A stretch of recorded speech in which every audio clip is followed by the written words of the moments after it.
এরপরে আল্লাহ সুবহানাহু ওয়া তাআলা বলছেন ওয়াল্লাযীনা হুম লিফুরুজিহিম হাফিজুন। সফল মুমিনের একটা বৈশিষ্ট্য হলো যারা তাদের লজ্জাস্থানের হেফাজত করে। সফল মুমিনের একটা বৈশিষ্ট্য হলো যারা তাদের লজ্জাস্থানের হেফাজত করে। ঈমানদারদের একটা বৈশিষ্ট্য হলো যারা তাদের লজ্জাস্থানের হেফাজত করে, অর্থাৎ লজ্জাস্থানের অপপ্রয়োগ থেকে লজ্জাস্থানকে হেফাজত রাখে। যেগুলো হালাল, হারাম যেই জায়গায়, ওই জায়গা থেকে লজ্জাস্থানকে যারা হেফাজত করে তারা হলো ঈমানদার, এবং তাদের বৈশিষ্ট্য এটা একটা, এবং পরকালে তারা সফলতা অর্জন করবে। কুল্লিল মুমিনিনা ইয়াগুদ্দু মিন আবসারিহিম ওয়া ইয়াহফাযু ফুরুজাহুম যালিকা আযকা লাহুম ইন্নাল্লাহা খাবীরুম বিমা ইয়াসনাউন। আল্লাহ রাব্বুল আলামিন সূরা নূরে বলছেন যে নবী, আপনি মুমিনদেরকে বলেন তারা যেন তাদের চোখের হেফাজত করে। আপনি মুমিনদেরকে বলেন তারা যেন তাদের লজ্জাস্থানের হেফাজত করে। চোখের হেফাজত করতে হবে, লজ্জাস্থানের হেফাজত করতে হবে। চোখের হেফাজত মানে এই চোখ দিয়ে অন্যায় কোনো জিনিস দেখা যাবে না। চোখের হেফাজত মানে এই চোখ দিয়ে হারাম কোনো জিনিস দেখা যাবে না। এটা টেলিভিশন হোক, এটা কোনো জেনা হোক, রাস্তাঘাটে কোনো বেপরদা মেয়ে হোক, কোনো পর্দাশীল মেয়েও যদি হয়, কোনো পুরুষের জন্য এটা বৈধ নয় তার চক্ষু দিয়ে সে হারাম জিনিসকে দেখবে। রাস্তা দিয়ে যাচ্ছেন, হঠাৎ করে একটা বেগানা নারীর দিকে আপনার দৃষ্টি পড়ে গেল, আপনি কি করবেন? আপনি কি হা করে তাকিয়ে থাকবেন, না দৃষ্টিকে আপনি অবনমিত করবেন? আল্লাহ নবী বলছেন তিরমিজি শরীফের হাদিসে, সাহাবী জিজ্ঞেস করলো, হে আল্লাহ রাসূল, হঠাৎ যদি কোনো বেগানা নারীর দিকে আমার দৃষ্টি পড়ে যায় আমি কি করব? আল্লাহ নবী বললেন যে আসরিফ বাসারাকা, তোমার দৃষ্টিকে তুমি সঙ্গে সঙ্গে আরেক দিকে ফিরিয়ে নিবে, বা সঙ্গে সঙ্গে তুমি দৃষ্টির হেফাজত করবে।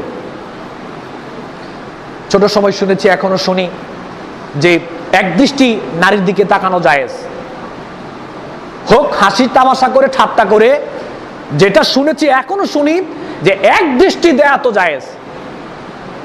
এক দৃষ্টি দেয়া জায়েজ মানে এটা বলতে এটা বোঝানো হয় নাই যে আপনি হা করে তাকিয়ে থাকবেন, যতক্ষণ মন চায় আপনি তাকিয়ে থাকবেন, আর আপনাকে জিজ্ঞেস করার পরে বলবেন আমার এক দৃষ্টি তো এখনো শেষ হয় নাই, এটা বলার সুযোগ নাই। এক দৃষ্টি বলতে এখানে কি বোঝানো হয়েছে? হঠাৎ দৃষ্টি পড়ে গেল কোনো দিকে, হঠাৎ কারো দিকে দৃষ্টি পড়ে গেল, এটা হলো এক দৃষ্টি। আর দৃষ্টি পড়ে যাওয়ার সাথে সাথে চক্ষুকে হেফাজত করতে হবে, এটাই হলো প্রথম দৃষ্টির হেফাজত। দ্বিতীয়বার আর তাকানো যাবে না। দ্বিতীয়বার তাকানোর সাথে সাথে আবার গুনাহ লেখা হবে। দ্বিতীয়বার যতবার তাকানো হবে ততবার গুনাহ লেখা হবে। কুল্লিল মুমিনাতি ইয়াগদুন্না মিন আবসারিহিন্না ওয়া ইয়াহফাজনা ফুরুজাহুন্না। আল্লাহ রাব্বুল আলামিন বলেন মুমিন নারীদেরকে বলে দেন তারা যেন তাদের চক্ষুর হেফাজত করে, তারা যেন তাদের ওই লজ্জাস্থানের তারা যেন হেফাজত করে। মুমিন পুরুষদেরকেও বলে দেন, মুমিন নারীদেরকেও আপনি এটা বলে দেন। আজকে বর্তমানে বিশেষ করে বাংলাদেশে যেভাবে চোখের জেনা, যেভাবে হাতের জেনা, যেভাবে মুখের জেনা, যেভাবে লজ্জাস্থানের জেনা, দিন দিন সারা দিন যত যাচ্ছে ততই এখন জেনা ব্যভিচার বেড়েই চলেছে। বিশেষ করে যুবক সম্প্রদায়গুলো ব্যাপকভাবে এখন আমরা জেনার মধ্যে লিপ্ত হয়েছি। আল্লাহ রাব্বুল আলামিন বলছেন যারা পরকালের সফলতা অর্জন করতে চায়, যেই সমস্ত ঈমানদার পরকালের সফলতা অর্জন করতে চায় তাদেরকে বলে দেন তারা যেন তাদের দৃষ্টিশক্তির হেফাজত করে, তাদের লজ্জাস্থানের যেন তারা হেফাজত করে, তাদের শ্রবণ শক্তির যেন তাদের হেফাজত করে, তারা যেই জবান দিয়ে কথা বলে এটার যেন তারা হেফাজত করে, তাহলে তারা পরকালে সফলতা অর্জন করবে। আল্লাহ নবী বলছেন মাইয়াদমানু লি মা বাইনা লিহইয়াইহি ওয়া বাইনা রিজলাইহি আদমানু লাহুল জান্নাহ। বুখারী শরীফে আছে, আল্লাহ নবী বলেন